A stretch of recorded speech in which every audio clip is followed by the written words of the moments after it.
le vote de la délibération que nous prenons ce soir pourrait être potentiellement lourd de conséquences si ce dernier venait à s'avérer positif. C'est pourquoi j'en appelle au sens des responsabilités de chacun. C'est en ce sens que j'avais alerté par mail l'ensemble des membres du conseil municipal avec une certaine gravité pour leur apporter un certain nombre d'informations complémentaires et contradictoires face aux faux arguments habituels des promoteurs qui ne vendent pas des éoliennes par conviction, mais uniquement guidés par des intérêts financiers. Les fonctions que j'occupe au conseil régional m'ont permis d'acquérir une certaine expertise sur ces sujets.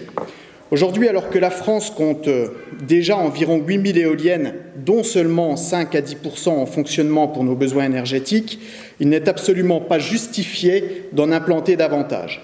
Je vous invite une nouvelle fois à visiter le site electricitymap.org qui permet de visualiser en temps réel notre production électrique et vous vous rendrez compte qu'environ 95% des éoliennes de notre pays ne sont pas sollicitées parce que nous n'en avons pas besoin dans le mix électrique français qui repose essentiellement sur l'énergie nucléaire qui nous permet de garder une forme d'indépendance énergétique.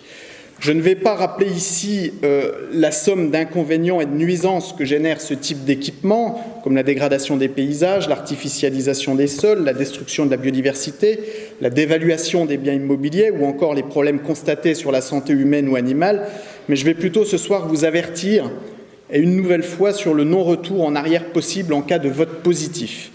Oui, parce que contrairement à ce qu'on a pu entendre et aux mensonges qui sont inscrits dans le document avant-projet distribué aux habitants, lorsque nous votons une étude et qu'un mât de mesure est posé, la commune perd la maîtrise du projet, le préfet peut reprendre la main et l'imposer. C'est pourquoi je souhaite que les élus que nous sommes prennent leurs responsabilités. Et je crois que la protection de notre territoire est un sujet largement transpartisan qui doit dépasser les clivages ou mésententes que nous avons quelquefois sur le plan politique. Je pense même que c'est aux habitants eux-mêmes de décider du destin de leur commune. C'est en ce sens que notre groupe d'élus a déposé dès le 7 juillet une motion d'urgence pour l'organisation d'une consultation locale portant sur le projet d'implantation d'éoliennes sur la commune de La Vosges-les-Bains, motion que vous aviez au préalable refusé de mettre au vote en indiquant que seuls les anti-éoliens se mobilisent dans ce type de référendum. Vous avez d'ailleurs réutilisé ces mêmes termes ce soir. Vous avez donc une vision particulière de la démocratie. Pour faire simple, si les habitants ne sont pas d'accord avec vous, alors il ne faut pas les consulter. Nous avons proposé à nouveau cette motion ce soir et regrettons qu'elle ait été rejetée, malgré le vote secret, parce que votre majorité disposait aussi de beaucoup de pouvoirs d'élus absents. Vous avez également, lors du dernier conseil municipal, tenté de manipuler l'Assemblée en invitant un agriculteur pro-éolien et pas si neutre finalement, pour qu'il livre son expérience, son témoignage d'expérience de vie positive aux côtés des éoliennes avec un discours très offensif qui ne laissait aucune place aux sceptiques, bien sûr sans inviter d'autres orateurs, notamment défavorables pour équilibrer le débat, des agriculteurs qui, eux, ont des problèmes avec leur cheptel, des vaches qui ne donnent plus de lait, en plus c'est votre métier, vous devriez vous renseigner sur ces questions-là précisément, sur les problèmes de vaches qui n'arrivent plus à mettre bas, etc. Et puis les problèmes sur la santé humaine qui ont notamment été reconnus par la Cour d'appel de Toulouse. Et donc, vous avez ensuite opéré une manœuvre politique lamentable, voyant que la majorité des membres du conseil municipal étaient hostiles au projet éolien. Vous avez décidé de reporter le vote de la délibération pour vous dégager du temps pour recadrer votre équipe. Et je sais que parmi les conseillers municipaux de votre majorité, certains ont changé leur vote sous votre pression. On l'a vu notamment lors du vote de la motion malgré le scrutin secret. J'en appelle une nouvelle fois au sens des responsabilités de chacun. Le président des maires ruraux de France et maire des Voivres, Michel Fournier, a exprimé devant la Première ministre le ras-le-bol des territoires ruraux bouleversés par l'éolien.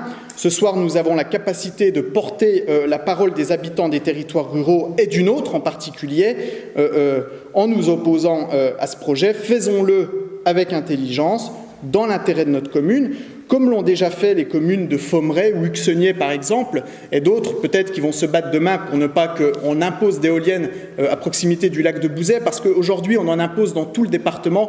Là vous êtes en train de sacrifier le territoire de la Vosges, qui est un territoire qui vit du thermalisme et du tourisme, et je crois que vous ne devez pas ce soir en être satisfait. Évidemment, notre groupe votera contre ce projet éolien pour protéger notre commune et protéger ses habitants également de ce fléau. Les habitants sont majoritairement contre. Je regrette qu'on ne puisse pas leur demander leur avis parce que ça a été voté en ce sens sous votre pression, mais je souhaite évidemment que ce projet ne se fasse pas. Et donc, une nouvelle fois, je sollicite le vote à scrutin secret. Je pense qu'on aura la possibilité de recueillir un tiers des membres présents pour qu'on ait un vote à scrutin secret pour ce vote, parce que ce vote va nous engager. Monsieur Humbert, je suis étonnée que Monsieur Drevet nous recadre. Je n'en étais pas perçue. Je ne savais pas qu'il nous mettait la pression, Monsieur Drevet. Vous avez été chercher ça, Monsieur Humbert. Non, mais à partir du moment où les votes sont changés, où il y a des tentatives de manœuvre, il y a eu... S'il vous plaît. C'est incroyable. S'il vous plaît. C'est incroyable. J'en ai répondu déjà sur un par rapport. Vous-même, vous aviez toujours été favorable aux éoliennes? Mais je n'ai pas à vous donner mon avis. Vous étiez défavorable, vous êtes favorable, vous changez d'avis là sur cette question-là précisément. C'est pas la question, c'est votre mot recadrement. Hein? Vous ne savez pas ce que j'ai voté. Et je n'ai pas à vous dire quelles sont mes opinions, je n'en ai pas peur. Mais